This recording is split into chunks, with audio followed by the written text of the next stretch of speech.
Pine marten is a creature most of us have probably never seen in the wild.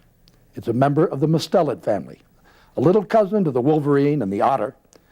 But don't let its small stature fool you. What it may lack in size, it more than makes up in attitude.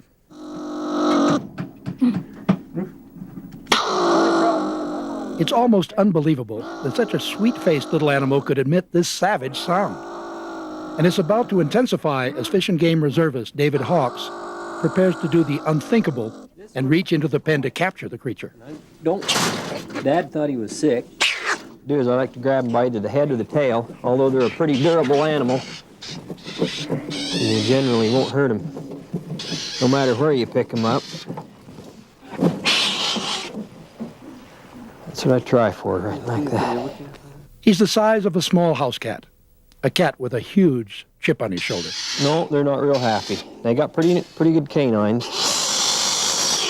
He's a little worn. We've got a male. He's about to be a pioneer, in a sense, one of a small group of pine martens that will be released into the Caribou National Forest in the southeast corner of Idaho.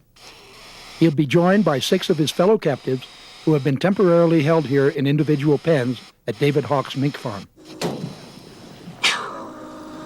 I hog ring these like this because I don't want any chance of them getting out. And they're different from a mink in the way they use their paws, their front paws. They can use them almost like you'd think a monkey or a person would, because they can reach and pull and grab with their front paws, and a mink won't do that. Historical records indicate that pine martens were prevalent in this corner of the state until the 1930s and 40s. They are easily trapped and probably disappeared from the area due to overharvest. Now, with the help of volunteers like David Hawks, the pine marten is returning to its historical habitat. They say they're an indicator species. If the habitat's healthy, why, there'll be marten in there, and I hope that you know, we can get a decent population of marten. You know, whether or not they trap them later on down the road, why, that'd be nice if the population's that healthy, but even if they're not, why, you know, they're kind of a neat critter. You don't hardly ever see them. I've only ever seen one in my whole life in the wild. They're just kind of neat to have out there. The final pioneer is no happier than the first captive.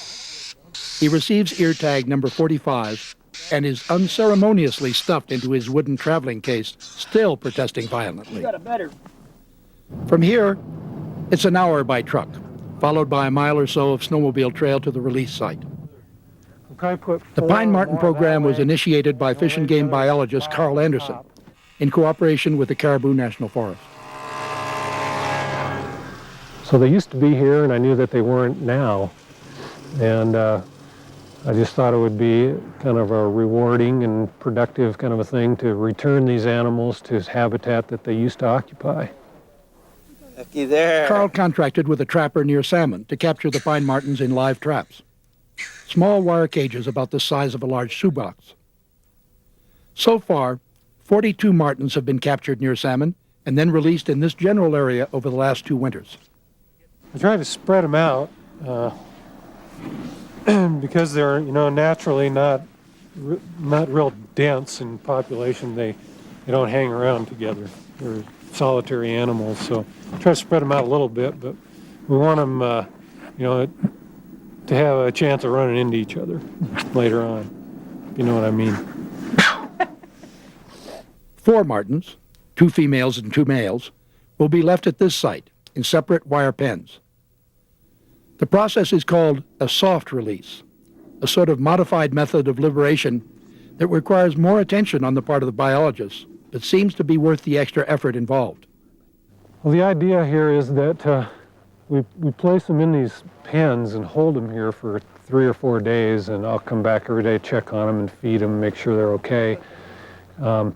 They found in other areas where they've done this with them, when they had radios on, that they could follow the animals, that this tends to encourage them to stay in this general area once they're released instead of taking off and traveling long distance.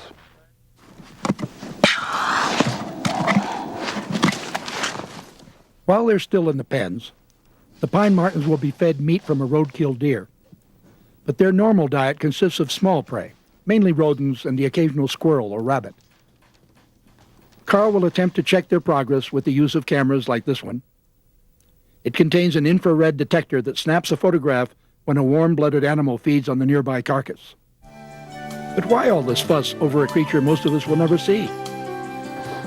Just because we're people and we're concerned and interested in wildlife and nature in general, and it's just an opportunity to bring something back that has been removed or taken away, in this case, I believe, by the action of human beings back in the past.